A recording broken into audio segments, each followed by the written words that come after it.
Hi guys, आप सभी का हमारे यूट्यूब चैनल मेडिकल क्लासेस में स्वागत है। तो इससे पहले की क्लास में पीडियाट्रिक के फर्स्ट यूनिट में हम सभी नेशनल लेजिस्लेशन कंप्लीट कर चुके हैं। तो नेशनल लेजिस्लेशन के बाद आज हमारा टॉपिक है national programme related to child health and welfare. हम इसके बारे में आज पढ़ेंगे कौन कौन से प्रोग्राम इसके अंतर्गत आते हैं, नेशनल प्रोग्राम के अंतर्गत आते हैं। ये सारी चीज़ें आज हम आज के क्लास में पढ़ेंगे। सबसे पहले हम स्टार्ट करते हैं। यहाँ पर लिखा हुआ मेनी पीएनपी का मतलब हो गया national programme where launch to combat. यहाँ पर कॉम्बैट है, COMBAT कॉम्बैट। कॉम्बैट का मतलब होता है कि टू फाइट अगेंस्ट समथिंग, किसी के विरुद्ध, किसी चीज के विरुद्ध क्या करना, फाइट करना ही कॉम्बैट होता है। हेल्थ प्रॉब्लम्स यहाँ पर हेल्थ प्रॉब्लम्स दिया है, तो हेल्थ प्रॉब्लम्स के विरुद्ध फाइट करने के लिए नेशनल प्रोग्राम को लॉन्च किया गया है। कौन कौन से हेल्थ प्रॉब्लम्स ये है, कम्युनिकेबल डिजीज है। सेकंड है इन्वायरमेंटल सैनिटेशन वर्ड आया है। सैनिटेशन का मतलब हो जाता है कि हाइजीन या क्लीनलीनेस, स्वच्छता। सैनिटेशन का मतलब हो जाता है कि इन्वायरमेंटल सैनिटेशन के लिए फाइट करना। ओवर पॉपुलेशन का मतलब हो गया पॉपुलेशन एक्सप्लोजन, और पॉपुलेशन का तो तेजी से बढ़ना, उसके विरुद्ध फाइट करना। अब पुअर न्यूट्रिशन के विरुद्ध फाइट करना। तो इन सारी चीज़ों के विरुद्ध फाइट करना, कॉम्बैट करने के लिए नेशनल प्रोग्राम को लॉन्च किया गया है। अब हम देखते हैं कि सम इम्पॉर्टेंट नेशनल प्रोग्राम्स, कुछ इम्पॉर्टेंट नेशनल प्रोग्राम्स यहाँ पर हैं, तो जिनके बारे में हम पढ़ेंगे। यहाँ पर important programme 1 to 6 national programmes हैं, जिनके बारे में हम 1 by 1 पढ़ेंगे। फर्स्ट हम देखते हैं नेशनल हेल्थ पॉलिसी 2001। ये नेशनल हेल्थ पॉलिसी 2001 है। ये पॉलिसी यहाँ पर लिखा हुआ है, तो यहाँ पर ये थोड़ा चौंकिएगा नहीं कि ऐसा है कि यहाँ पर पॉलिसी लिखा हो तो ये पॉलिसी में आएगा। ये पॉलिसी के साथ में ये क्या है, नेशनल प्रोग्राम। हम पॉलिसी में पढ़े थे कि कुछ प्रोग्राम्स भी पॉलिसी के अंतर्गत आते हैं, तो ये क्या है, ये प्रोग्राम ही है। तो नेशनल हेल्थ पॉलिसी स्टार्टेड 2001, इसको 2001 में स्टार्ट किया गया था। इसके मेन पर्पज क्या है, यहाँ पर इरेडिकेशन ऑफ पोलियो।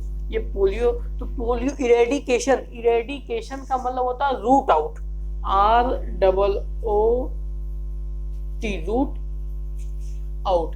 तो रूट आउट का मतलब हो जाए, जैसे आप कहते हैं ना, जड़ से खत्म कर देना। तो जड़ से खत्म, इरेडिकेशन ऑफ पोलियो को जड़ से खत्म करना बाई 2005। तो 2005 तक इसको क्या किया गया है, इस प्रोग्राम के अंतर्गत पोलियो को जड़ से खत्म किया गया। इसका मेन पर्पज ये था कि पोलियो को खत्म करना। फिर reduce IMR, infant mortality rate देखा गया यहाँ पर कि जो 1000 पे 30 लोगों की डेथ होती थी, उसको क्या गया, रिड्यूस किया गया। फिर एंड यहाँ पर ये लिखा हुआ है MMR, मैटरनल मोर्टिलिटी रेट में यहाँ पर लिखा हुआ है कि 1 लाख पे 100 लोगों की डेथ होती थी, तो इसको क्या किया गया, रिड्यूस किया गया, ये मैटरनल मोर्टिलिटी रेट। ये इसके मेन पर्पस थे। नेक्स्ट हम देखते हैं कि यूनिवर्सल इम्यूनाइजेशन रूट आउट यहाँ पर हम क्लीन कर दे रहे हैं। तो यूनिवर्सल इम्यूनाइजेशन से मतलब ये है कि इम्यूनिटी, ये जो हम देखते हैं वैक्सीनेशन चार्ट देखते हैं, इम्यूनिटी का चार्ट देखते हैं, जैसे बाल्थ में क्या दिया जाता है कि पोलियो दिया जाता है, पोलियो का ड्रॉप दिया जाता है, और BCG दिया जाता है, हेपेटाइटिस B दिया जाता है, और TT दिया जाता है। तो ये सब जो दिए जाते हैं, तो ये क्या है, यूनिवर्सल इम्यूनाइजेशन शेड्यूल के थ्रू ही दिया जाता है। वो शेड्यूल किस प्रोग्राम के अंतर्गत आया, यूनिवर्सल इम्यूनाइजेशन प्रोग्राम के अंतर्गत ही आता है। हम देखते हैं अब इसमें इसका पर्पज क्या है, मेन पर्पज क्या है, reduction of childhood morbidity and mortality. क्या है ये, disease rate, morbidity disease rate, और मोर्टिलिटी क्या है, डेथ रेट। ये किससे जुड़ा हुआ है, क्यों होता था ये मॉर्बिडिटी और मोर्टिलिटी रेट, किससे, डिप्थीरिया से ज़्यादातर होता था, पार्टूसिस से होता था, ट्यूबरकुलोसिस से होता था, और टिटनेस से होता है। तो इन सभी को क्या किया गया, इम्यूनाइजेशन के थ्रू, वैक्सीनेशन के थ्रू इन डिजीज को कम किया गया। इस डिजीज को कम करने से क्या हो, मॉर्बिडिटी एंड मोर्टिलिटी भी रेट हमारा क्या हो गया, कम हो गया। अब हम देखते हैं नेक्स्ट हमारा क्या, CSSM में क्या है, child survival and safe motherhood.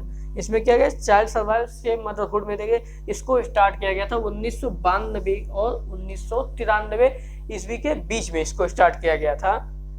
तो इसका पर्पज क्या है, इसका पर्पज ये है कि reduce infant and maternal morbidity and mortality rate. अब देखो इसमें बताया जा रहा है यहाँ पर भी क्या है, इन्फेंट मतलब IMMR और MMR इन दोनों को क्या किया जा रहा है, कम किया जा रहा है, रिड्यूस किया जा रहा है। मेन इसमें दूसरी बात हम देखते हैं, इसमें चाइल्ड सर्वाइवल है और सेफ मदरहुड है इसमें देखा जाए। तो अब हम चाइल्ड को सर्वाइव कैसे कराएंगे, अब कोई भी है बच्चा, कोई भी प्रेग्नेंट लेडी है तो उसमें बच्चे को हम कैसे सर्वाइव कराएंगे। बच्चे को सर्वाइव कराने के लिए क्या है कि हमको इम्यूनेशन देंगे, इसेंशियल न्यूबॉर्न केयर देंगे। इसेंशियल न्यूबॉर्न केयर के साथ साथ में क्या देते हैं कि हम उनको क्या है कि प्रॉपरली हम क्या न्यूट्रिशन देते हैं। तो ये हम ऐसा ये सारी चीज़ें हम करके क्या कर सकते हैं, चाइल्ड को हम सर्वाइव करा सकते हैं। फिर सेफ मदरहुड, सेफ मदरहुड में देखते हैं कि मदरहुड को हम कैसे सेव करेंगे, मदर को हम कैसे सेव करेंगे।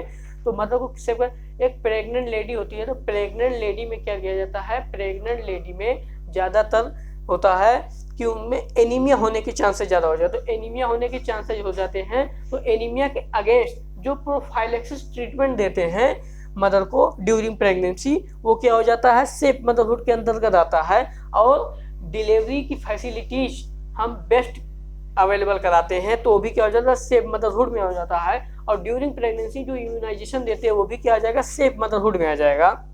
इस तरह से इसके मेन पर्पज में वो सब भी आ जाएंगे। फिर हम नेक्स्ट फोर्थ देखते हैं, reproductive and child health programme, इसको शॉर्ट फॉर्म में RCH भी बोलते हैं, reproductive and child health programme.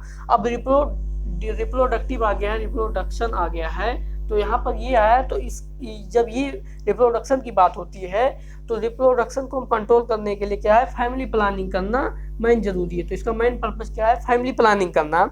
फिर नेक्स्ट क्या है, मैनेजमेंट ऑफ RTI का मतलब हो गया है क्या, रेस्पिरेटरी ट्रैक्ट इन्फेक्शन हो जाएगा, इसको मैनेज करेगा। नेक्स्ट क्या करेगा, STD मतलब सेक्सुअल ट्रांसमिटेड डिजीज को क्या करता है, मैनेज करता है। नेक्स्ट क्या है, एड्स हो गया, तो एक्वायर्ड इम्यूनो डिफिशियंसी सिंड्रोम आ जाता है, इसको भी क्या करता है, मैनेज करता है। और CSSM के जो पर्पज हैं, reduce infant and maternal morbidity rate, तो इसका भी मेन पर्पज यहाँ पर ये वही है, यहाँ पर भी उसका पर्पज हो जाएगा। RCH का भी पर्पज सेम होता है। नेक्स्ट हम देखते हैं इसमें क्या है, national diarrhoeal disease control programme. तो नेम से ही पता चल रहा है, यहाँ पर नेम से ही पता चल रहा है कि ये डायरिया को कंट्रोल करने के लिए इस प्रोग्राम को लॉन्च किया गया, तो ऑर्गेनाइज किया गया है। अब हम इसको देखते हैं कि इसको स्टार्ट किया गया था 1978 ईस्वी में, इसको स्टार्ट किया गया है। मेन पर्पज हम देखते हैं, इसका मेन पर्पज क्या है, पर्पज है मेंटेन सैनिटेशन का मतलब होगा स्वच्छता, हाइजीन मेंटेन करना। अनहाइजीन वाटर इनटेक करने से डायरिया होने के चांसेस बच्चों में ज़्यादा होते हैं। तो इसीलिए क्या है, मेंटेन सैनिटेशन यहाँ पर वाटर को हाइजीन मेंटेन करने के लिए ज़्यादातर फोकस किया जा रहा है। फिर reduce mortality in children less than 5 years, क्या हो जाता है कि 5 साल के बच्चों में मॉर्टिलिटी रेट, डेथ रेट को कम करने के लिए इस प्रोग्राम को ऑर्गेनाइज किया गया, लॉन्च किया गया। और लास्ट कंट्रोल डायरिया, इसके थ्रू किया गया था, डायरिया को कंट्रोल किया जाता है। अब हमारा लास्ट 6 नेशनल प्रोग्राम्स है, हमारा क्या है, nutritional programmes in India. Bharat में न्यूट्रिशन प्रोग्राम कौन कौन से हैं, इसमें कई सारे प्रोग्राम हैं न्यूट्रिशन प्रोग्राम, और मेनली कुछ प्रोग्राम यहाँ पर हमने लिखा हुआ है। फर्स्ट हम देखते हैं vitamin A prophylaxis. Vitamin A prophylaxis क्या है कि विटामिन ए सप्लीमेंट देना। नेक्स्ट क्या है, प्रोफाइलेक्सिस अगेंस्ट न्यूट्रिशनल एनीमिया। इस प्रोग्राम के अंदर क्या है कि एनीमिया के अगेंस्ट जो है वो न्यूट्रिशनल सप्लीमेंट देना, न्यूट्रिशनल प्रोफाइलेक्सिस ट्रीटमेंट देना। फिर देखते हैं नेक्स्ट हमारा क्या है, iodine deficiency disorder control programme. जिन बच्चों में आयोडीन की डिफिशियंसी होती है उनको किया जाता है आयोडीन डिफिशियंसी कंट्रोल प्रोग्राम के अंतर्गत आयोडीन सप्लीमेंट दिया जाता है। नेक्स्ट क्या है हमारा, बालवाड़ी, हमारा क्या है, बालवाड़ी न्यूट्रिशन प्रोग्राम। बालवाड़ी न्यूट्रिशन प्रोग्राम क्या है कि पहले के बच्चों में क्या देखा जा रहा था कि सरकारी स्कूलों में बच्चों को दिया जाता था दाल चावल दलिया वगैरह ये सब दिया जाता था, और वहाँ पर क्या है कि लंच की सुविधाएं भी होती थी। तो बालवाड़ी प्रोग्राम के न्यूट्रिशन प्रोग्राम के अंतर्गत ये सारी चीज़ें दी जाती थी, और इसी को आजकल ये मॉडर्न टाइम में मॉडिफाइड किया गया है मिड डे मील प्रोग्राम में। मिड डे मील प्रोग्राम ये हमारा क्या है, मिड डे मील प्रोग्राम में है ये। तो मिड डे मील प्रोग्राम में क्या जाता था कि अब पहले तो घर के लिए भी दे दिया जाता था, लेकिन अब जो है बच्चों को लंच ही सिर्फ कराया जाता है, न्यूट्रिशन सप्लीमेंट दिया जाता है, तो मिड डे मील प्रोग्राम के अंतर्गत दिया जाता है। तो इस तरह से हमारा national programme related to child health and welfare complete हो चुका है। इसमें 6 प्रोग्राम्स हमारे आते हैं, 1 बाय 1 हम लिस्ट आउट करके पढ़ चुके हैं। तो इस तरह से हमारा ये आज का टॉपिक नेशनल प्रोग्राम कंप्लीट हो गया है। तो आप सभी से मेरा बार बार रिक्वेस्ट रहता है कि इस वीडियो के ज़्यादा से ज़्यादा लाइक शेयर एंड कमेंट करें और सब्सक्राइब करना ना भूलें। थैंक यू गाइज, ऐसे ही आप सभी के लिए ऐसे वीडियो ऐसे क्लासेस लाता रहूँगा। Thank you so much guys.